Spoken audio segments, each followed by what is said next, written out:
Welcome to another Workshop Wednesday, all about casual conversations for serious workflows, brought to you by schoolofbookkeeping.com, which is all about learning QuickBooks your way. All right, so pretend like nothing happened. So today we're going to be talking about the inventory updates that have occurred in the last couple months inside of QuickBooks Online. And oh my goodness, I changed the question of the day. Yeah, I thought we were talking about something else, but maybe I got my wires crossed. But that's okay. I always love to talk about inventory. Yeah, well, we had a week off, right? Because I was last week I was away, so we kind of maybe played a little bit of change with the okay. With the topics. But today is about QuickBooks inventory and program updates. So we want to talk a little bit about some of those changes that were announced in some of the in the know webinars, and talk about some of the things that, frankly, I've just been waiting for, and I'm still waiting for most of my clients, and we'll talk about that. So yeah, if you are using inventory to track your track inventory inside of QuickBooks Online, just go ahead and put something in the chat or the comments. Now, how do you feel about inventory tracking in QuickBooks Online in general? Because inventory is your bag, right? Well, yes, and actually, this is a really opportune time to say this because we just got an inquiry from a new inventory-based business, and the first thing I always ask is how many SKUs are we talking about? And SKUs is just items, but this new potential customer has 8, and so my answer is fantastic. And he's just buying and reselling stuff, so no manufacturing of anything.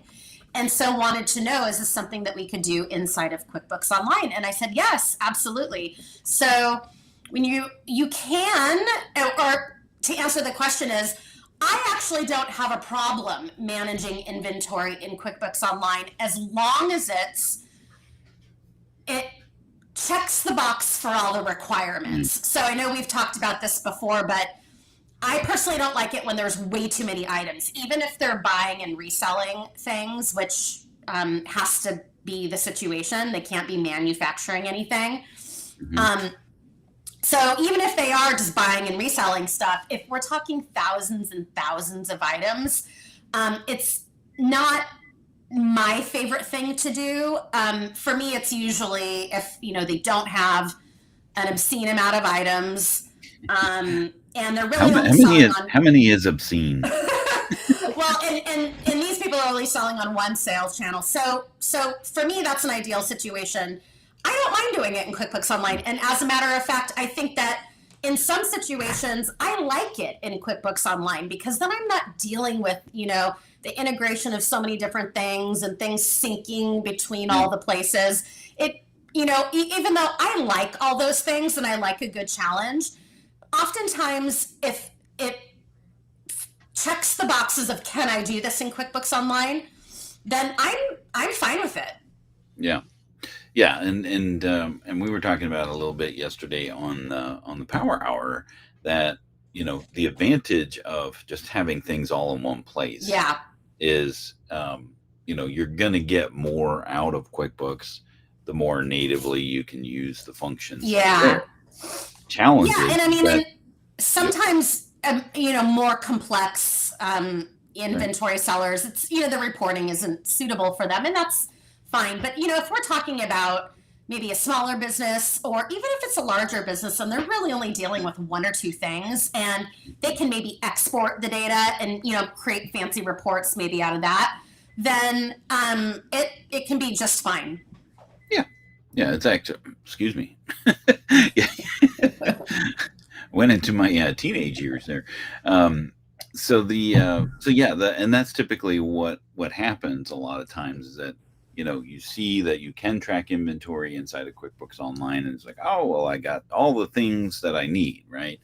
Well, not so fast, right? So and we talked about this many times that QuickBooks Online inventory management is really focused on the buyer and seller of the same goods, right? Like you're not needing to track the comings and goings and actually where the physical location of all of your inventory all in the same, breath. It's really just I buy stuff and I sell stuff. And I don't do anything to that stuff in between the time that I buy and I sell. Correct. Yeah. Put it on the shelf and sell it later. Yep. Right? Yep. So one of the things that has been kind of, lost in that shuffle, right, is this idea of product variances, right? So when you have an item, simple, a common example of that would be clothing or apparel, right? You sell the same item, it just comes in different colors or sizes or something, right? Shapes and those types. So QuickBooks doesn't account for that, other than the fact that you have the ability to create more items, and then you end up keeping that SKU. But in your experience, what's the best? What's the normal practice? Is there typically a unique SKU for different items with different variances? Yeah. So well, I call it a variant, but so let's say you have a t-shirt, okay? So you have like just standard t-shirt, that would really be the parent. And then let's say that t-shirt comes in pink, yellow, and green, okay? But it also comes in small, medium, and large. So let's say a small pink is a variant, right? A medium pink is a variant, and then a large pink is a variant. Same with small blue, medium blue, large blue. So the one item has 9 variants, let's say, right? Yeah. So I would consider the 9 variants the children and the t-shirt the parent. But in your system, and it really depends on the system, and so this is why I'm curious to know if QBO has this, that your system really, it doesn't even we're not even really tracking the parent. It's the variants that are the ones that have quantities, right? So each of those should have a unique individual SKU.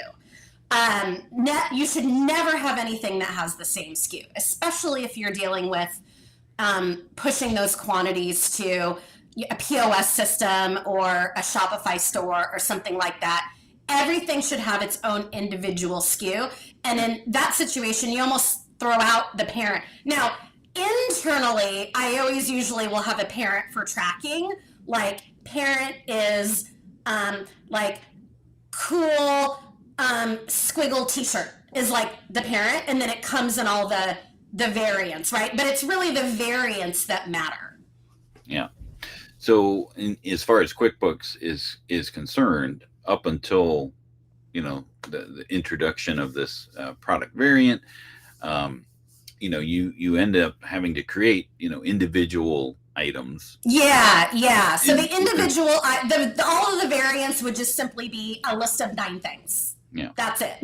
And the way that you would manage that is you would just put in the description what the actual color and size. So like pink small would show in the description, right? So having a product variances or a style grid, so to speak, of this is the item, and then these are all of the items that are part of that style of items, and then the individual product variances has really been a challenge, and really you just end up needing putting in finding workarounds. I mean, and really like in QuickBooks Online, let's say it's you can just only have 9 items listed. That's it. For picking an item and putting it on an invoice, they're all considered just an item. But the reason that you want to have these variants tied to a parent is because let's say in a POS system that you have a customer looking at, or a Shopify store that a customer is looking at, the effect that it ultimately yields is that if I'm looking at a t-shirt on a website, I can go, oh, look, there's that squiggle t-shirt. Oh, I see it comes in these 3 colors. And ooh, I see it comes in small, medium, and large. And those simply become just the types of t-shirt that I can order. But underneath, it's got its own SKU. And so what we're looking at as inventory accountants, if we're looking at the item level, we're looking at these each individual items. But really, variants are when you're looking at something customer facing, they're just looking at the parent, and they can see that the offerings are, just the different colors. They don't really understand that that's simply a variant of the parent. Yeah, so there's a couple things that have been promised that are coming. And I was actually reviewing the In the Know webinar that Intuit put out, and where they were talking about product variances. And this was back in 2023 when they were when they were talking about it, and they said everybody should have it by September of 2024. Well, here we are in September of 2025, and not everybody has it. Well, I guess my question would be, why does Intuit want to build that if do they ultimately want the ability to, on an invoice, pull up basically a parent and then have the different options under that one item? Is that really the intention? Because it's really the way you build it is right, because the way you want to see it a certain way. Yeah. So here is the what we see today for most of our clients when we go to products and services. You don't see anything about any kind of item variance or anything. No, they're all just individual standalone items. Individual standalone items, that sort of thing. So the caveat to all of this, right, is you have to, where these things are coming from, or where these changes are coming from, Intuit's acquisition of Trade Gecko back in 2000, right? So that kind of all came in. It came into QuickBooks, or is coming into QuickBooks through the Commerce tab, which I don't even know where it is now. Yeah, I can't even see it on mine. But if we, I have this client here is using the Commerce channel, right? And now the products and service screen looks way different. Oh, right? So we have this. There's the intrigued Rachel's voice. Look at this. So we have, instead of those things at the top, now we have just messages here. Yeah. And I wanted to go back and show a few things, but now under this new drop down, you have options with adding new items, right? So new inventory, new non-inventory, new bundle, and then batch import, and this option to import from your sales channel, right? So you have to have a connection to Shopify, eBay, or Amazon in order to have this function to begin with, right? So do you need to be using the app? Yeah. That app connection thing in the bank feeds? Yes. Well, that ultimately comes that way when you connect the Commerce sales channel. Okay. And so that will come in here. Oops, I want to go back into or app transactions, I should say. Yeah. So if I go in here, where are they hiding it now? I think it's sales and get paid. No, I wanted to show now sales orders. Is something that becomes a thing. Yeah, that's a new thing now. When you are connecting your Shopify sales channel, or some of the other online sales channels like eBay and in Amazon, right? So I can see, through the Shopify connection, I can see the sales order as they're coming in, and I can see the details, right? And if I wanted to, I could import those Shopify items into my QuickBooks. That's a very cool thing. Yeah, and then that will allow you to create those transactions. Now, what I don't know, right, because this is all relatively new, and we're not actually importing. With this is a bad example for this particular client because we're using another connector. Yeah. In order to bring in the transactions, but I have it connected just in case, right? Yeah, so yeah. It's kind of like a backup. If something should fail, right? It's like Miss America, right? The runner-up. Yeah. Now, that is really cool that it does that. Now, I have heard some chatter about that connection, though, not being the best, but being able to, just like everything else with QuickBooks, it's not always. Now, as somebody that's not for all.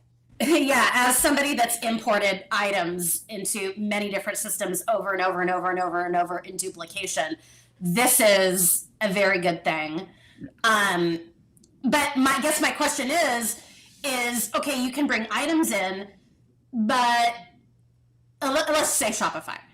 You've connected it that way, and you've brought them in as sales orders, not invoices. So they're still in a sales order state before they've been invoiced, which is great because it's the logical first step that it should be, and QBO didn't have that before, which is very nice.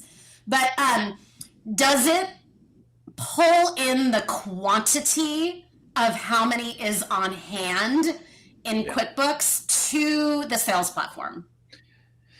No. That's a big problem. Yeah, normally it's as far as the communication from the sales platform to QuickBooks, it's really just one way. It's coming from Shopify to QBO. It's Shopify to QBO as far as getting data and getting it into, which is really what most people want, right? It's the shallow end of the pool, but. And ultimately, this could potentially, tomorrow I may have a different answer, because maybe eventually it gets to the point of being able to do omni selling, right? So when you have Shopify and Amazon connected separately, you may want Shopify to know when you sell something on Amazon. Well, yeah, that's why we use inventory apps. Yeah. And for that sole reason is so we're using one hub, right? And then that way we know when we're selling on several channels, we know when we sell one here, it makes the availability for these other two places one less, right? Yeah. The problem with all of that is you have to have whatever your the place that is your source of truth needs to be the source of truth. Yeah. And it needs to do all of the things, not just track the comings and goings of your products and services. Yeah. Right. Yeah, exactly. Right. Well, and the ones that I use do that. Right. They do all those things, but it's still a thing that, it's, you got to learn how to use it and you got to know how to do it. So the fact that they're slowly putting these all in here is good. I mean, I'm sure at a certain point, I'm sure their goal is to have it operate multi-channel, syncing back and forth QBO to whatever channels, and QBO to that and that to QBO. I'm sure that's their end goal. Yes. Likely. And bringing in cost of goods sold. Yeah, that's very important. Yes. Now this now speaking of cost of goods sold, one of the new updates is the ability to change your costing method. I'm wondering if I can't even get to preferences, and probably not a great idea to do this. Oh, let's see here. We go over sales quickly. Do we have the option on? We do. Yeah, we have this option here. Track inventory for sales channels, right? So we have the ability to do that. Wow. It doesn't say anything as to what that means, Yeah. right? Or if that actually does that. But Well, you there know is, what? Maybe it means like I've allocated X amount for this sales channel and this amount for that sale. I don't know. it's funny because all of these other things are links except for that one, but it gives you the impression that it actually is a link. Oh. So like Yeah, this, you I'd can, be very curious to know what that thing yeah, is I can't because click on it. I can turn it on, but I don't want to. if But it's not going QBO to sales channel, then what does it really mean? right, yeah, this is like an entry point, and who knows what it actually does. Huh. But there is actually another. I've seen the screenshots, but of course I'm not seeing it here. But you have the ability to change the calculation method of QuickBooks, because in the past it was, if you're tracking inventory, you're first in first out, right? So Mm-hmm. that's the only way to do that. Now there is an option to be able to choose between weighted average uh, or first in first out, because especially if you're coming from desktop, where that is the option, unless you're Yeah. using enterprise advanced inventory, weighted average in your cost calculation, you might want to mirror that, because if you change from weighted average to first in first out, you got to tell the IRS about Mm. that, and there's another, forms and all that stuff to calculate those differences. So you are able to change that. I don't, you know, that's the promise, that you'll be Yeah. able to do that. But Well, obviously, and then we can't do not that to here. mention that FIFO isn't always appropriate for every business. So to be able to have Exactly. an option is nice. I'm wondering, maybe it's under advanced. Let's just double check. I don't see anything here. So that's something that's new. So the sales orders is something that is newish, Yeah. and then the variances. So now let me get into where we can actually see it, because now it's decided to error out. So if I go into the batch import, so now I'm going to have this screen, which is not Do they give something you a that template that you could use? Oh, there you go. they do. Import. You can import from CSV or Excel, right? And then here it's really just kind of you can essentially batch import. So you have these options here of um, products and services, products with or without variances, right? So if I choose without variances, it looks just, these are the columns that you have in here.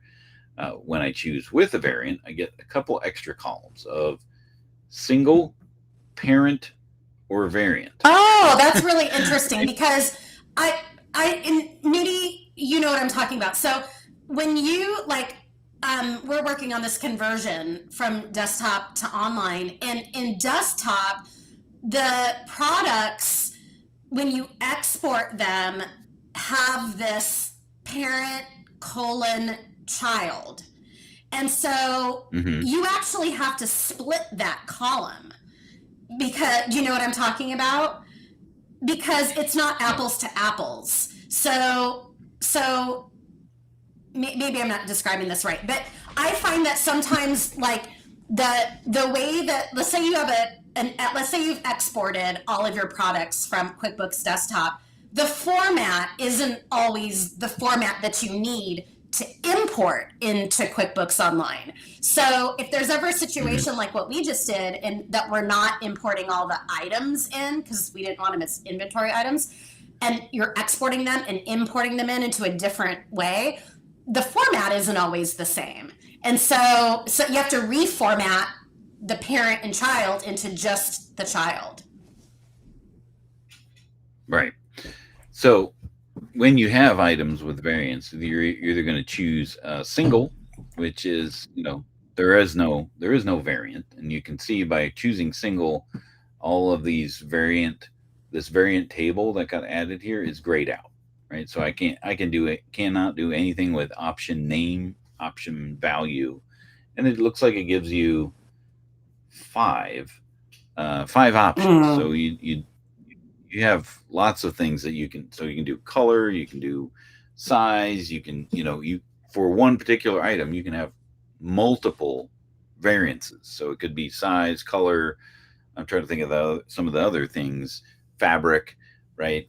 You could feasibly have different fabrics. Oh yeah. Well, so but what's the header? Is with the it same- option one name? Mhm. So like, does it Yeah. allow you to put a header in like color, size, so it knows what you're talking about? Yeah. So when I choose parent, the only thing I can change in here is the name. Oh, okay. Yeah, I cannot put a value. You see the hovers over. It gives me the not going to be able to do that. But I can put in a name. So this could be size. This one, go away. Could be color, and then option 3 could be material. Things like that. So you have up to 5 variances that you can define. Of course, I didn't spell color right. Well, that's cool that it allows you to do that. I'm just always like curious. Is that really like? Is it really like a way of like kind of? Does it appear as items and sub items then when you're looking at your item list? Yeah, let's let me say I'm just gonna buy and sell this, and this is gonna be a t-shirt, right? Style 1, right? If we want, we can put it in a category, but we're not going to. This is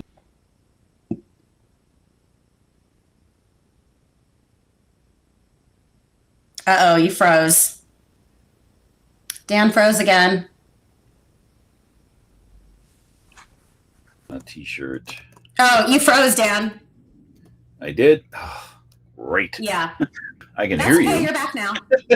Okay. Yeah, I can hear you. And then the price. Nope, you can't even on a parent. You can't put in the price or the rate. So. Oh, well, see, that goes along with what I was saying. Yeah. It's really when you're using parents and children or parent and variance, the parent becomes just an internal thing. Yep. A way of organizing. It's Right. really the variants are the ones that are become the sellable item. So that makes Right. sense that it would be like this. Yep. So then we're gonna do our next item. Well, gosh darn it, this is really cool. Over here, and then this is gray t-shirt, gray small t-shirt. If I can spell now, all the pressure's on. Mm-hmm. And of course you don't need to do this in this grid fashion, but we are going to. Yeah, I mean, I would if I had 10 to 20 or something. If I had more, I'd probably use that export template. Yeah. Size. And then this is, what did I say? Small. Small. Some gray small. And gray. So there's my size, gray. But when you're dealing with variance, make sure you spell the gray the same way in all the different places. So it's small, and then color. Otherwise, you'll screw yourself up. And then this is gray. All right, we don't need that. We're not doing that. So now sales description is grayed out. I can't change the sales description, but I can, and I can't choose the income account. So here's because it probably is just pulling from the parent. Yeah. Because there are certain things you set up at the parent level. Yeah. And then the variants are literally just the different color and the sizes. All right. So they probably do that so you're not accidentally putting in different costs. Right. So let's just say our cost is here, and I'll just say we have one on hand just to see. And as of date, my birthday, reorder point, and we need an inventory account, which which is over here. Now, I can't see because I've zoomed in so much. So now, what happened? Oh, I scroll down. I'm like, where'd it go? So now if I hit save, let's see what happens. We're uploading a lot of data, all 2 items. You could with your gray T-shirt, you could have the gray sweatpants with it and have a grout fit. That's what my daughter calls it. A grout fit? A grout fit is a gray outfit. Okay. Mm-hmm. Excellent. Looks like, let's see, it's no refreshing. It says where you can continue working in QuickBooks or upload more new data, and the new batch will let you know when the data is saved. So I'm curious if I just pop over here and close out of here and go back into the item list. I'm thinking about it. Come on now. There we go. Gray. Nothing. Oh, that's weird. It's not in here yet. Let's see here. Just curious. So, apparently this takes a while, and not something you want to do on a live webinar.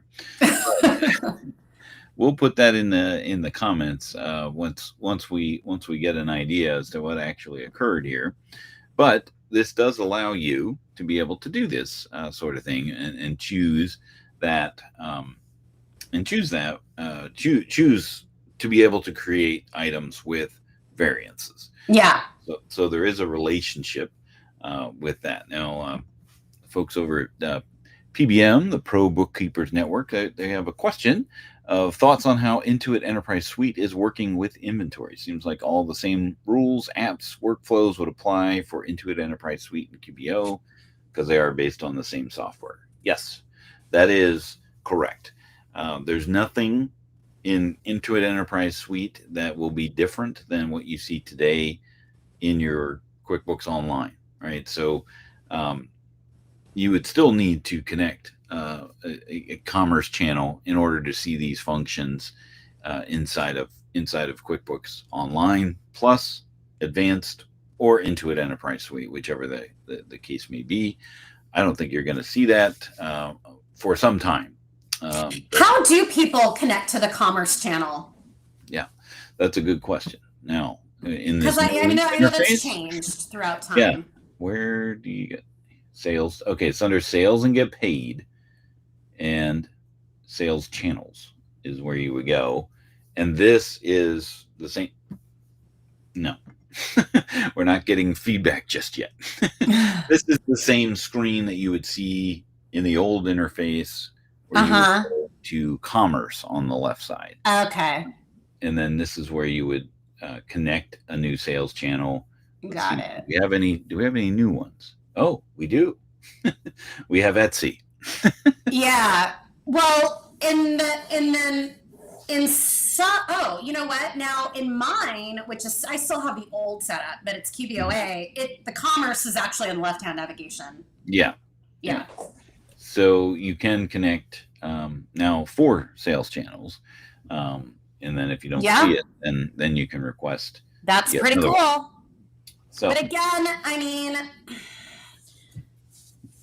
if somebody's going to be doing that right now, they really, really crystal clear have to understand this is not updating quantities, and they still have to go in and manage all that in these sales channels because there's a lot of confusion. You know, people think that when this gets connected, it'll do that, and it won't.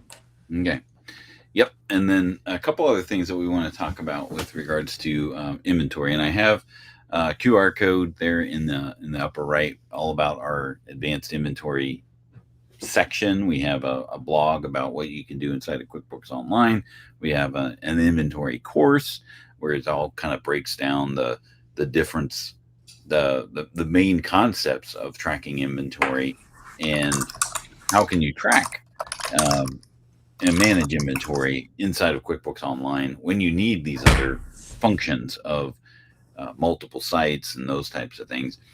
But in June, they talked about a couple options that have to deal with inventory in the know, and one is called an inventory add-on, right? Basic gist is, with the different flavors and versions of QuickBooks Online, you've got Plus and Advanced and Essentials and Simple Start, right? Plus is the lowest version that includes inventory tracking. Mm-hmm. So the thought was, hey, what about the people in Simple Start that need to track inventory but don't need all the other things that are in Plus? So with this, now Simple Start and Essentials customers, they can add on inventory tracking in Simple Start and Essentials. That's pretty cool. For a small fee of $40 a month. So let's just break down that pricing, shall we, Rachel? They might as well just go to Plus. Exactly. If they're on Essentials and they need inventory tracking, Essentials is now $75 a month. So adding $40 is $115, which is exactly the price of Plus. The way they position it here is that, QuickBooks will now get the enhanced flexibility to manage more than their operations without needing to upgrade their subscriptions that include features they don't need. Like class tracking and location tracking, I would just upgrade to Plus and get all that. Exactly. So if they are on Essentials and they need this, just upgrade them to Plus. Don't add the inventory, because you're going to get budgets. You're going to get class and location tracking, and 2 more users to be able to work with. I know. And you know what this does? Oh, yeah, they get more chart of accounts. You know what this does? It adds more confusion. Yeah. Now, thanks, Intuit. I think the advantage, though, is that if they're on Simple Start and they just need inventory, then it's not a big bonus for Essentials people. It is for Simple Start. Right.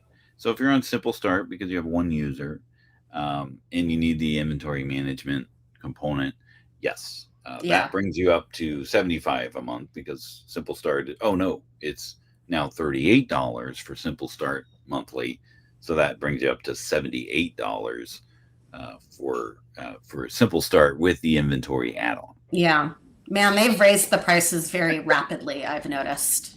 Yeah. But if you need product tracking, you probably have other workflows that might be necessary, because project tracking, right? That's a plus feature. You won't get any of that if you just add on the inventory add-on. Yeah. Also with that, they are sunsetting or discontinuing the shipping label feature. So already? Wait, before you get so excited. So this is again only affecting online Simple Start and Essentials people. Oh, okay. So if they needed the shipping label printer out of online Essentials or Simple Start, they needed to opt into that. So now it's included. This is what they're saying, is that if you alongside the introduction of the inventory add-on, which is up above, the shipping feature will no longer be available in QuickBooks Solopreneur, Simple Start, or Essentials as of August 25th. So you can still use it. It's just it's part of the it's part of the inventory add-on, right? Okay. So, if they needed the shipping manager or the shipping label feature in those products, Solopreneur, Essentials, and Simple Start, then they would just opt for either upgrading to Plus or adding the inventory add-on so that they can do that as well. Yeah. You're not shipping any, you wouldn't need the shipping manager if you're not shipping something, right? Right. So I guess it does kind of make sense. Yeah. Thank you, Intuit. But it's not they're discontinuing the entire shipping label feature. Okay. It's just for that those particular product SKUs, those variances of of QuickBooks. So that's those things. So that's one of the things that we want to make sure of. We want to talk about variances. We want to talk about the sales order options. All of those are newish enhancements to things that deal with managing inventory. But like we said, that is we are in the kiddie pool when we talk about inventory management in QuickBooks Online. This is just adding, is when you're taking one more step towards the deep end, and you're not necessarily all the way into the 10-foot pool. Yeah, but I mean, a lot of these things can be really helpful because a lot of times, I mean, I deal with a little bit more complex, but sometimes they don't need that complexity, and sometimes it's nice to be able to see, oh yeah, QuickBooks has this one feature now. Oh, that's cool. I can just do it all there.